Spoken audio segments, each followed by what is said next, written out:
Nggih, yang tolong bahkan para korban budaya di atas panggung dikondisikan seperti yang sudah kita rutinkan bersama-sama. Jadi yang petugas panitia yang ada di atas panggung monggo dikondisikan. Karena tamu-tamu sudah mulai datang. Monggo seperti yang sudah kita rakit bersama. Untuk yang tidak bertugas monggo untuk sementara turun dari panggung dulu. Oke, matur nuwun.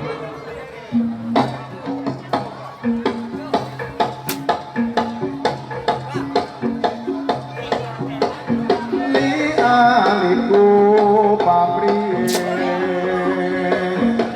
ojo lali marang aku nadyan kula boten melu ngeri ana lelabetku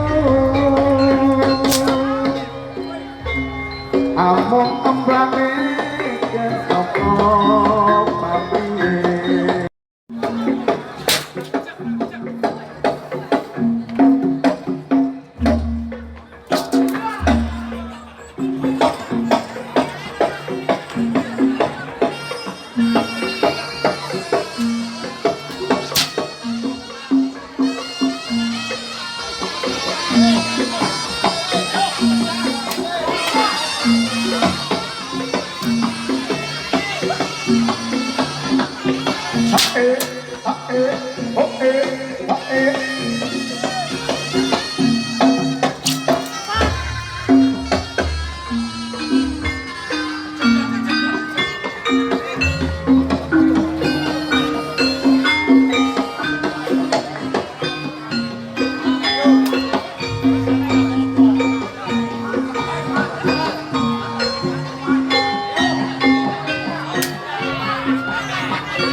gelo karo sapa monggo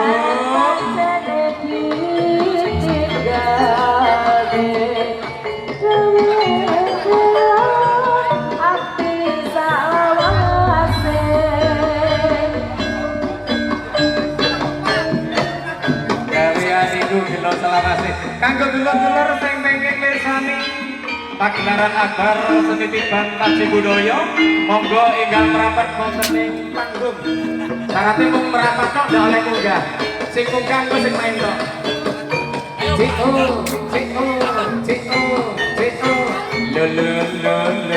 buka titik jos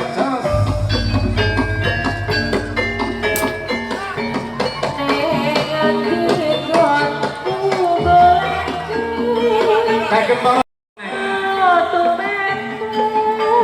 ayo sing prayitno ngati-ngati sing prayitno ngati-ngati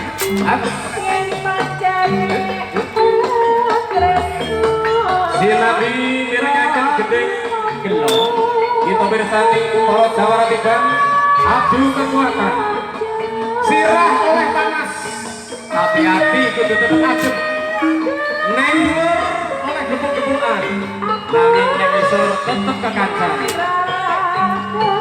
tiban ora golek musuh nanging golek kanca awas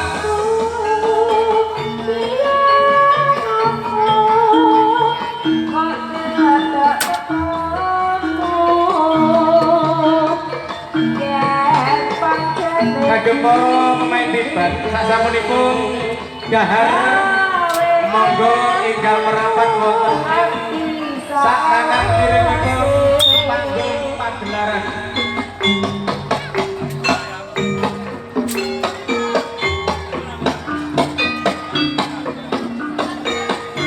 mereka kerawakan karawitan kondang pembalem kondang saking laladan tugu sendang dodo sedang penyanipun Kang Mas Sami Waranggono sing dingis-dingis Nur Kofifa Windurista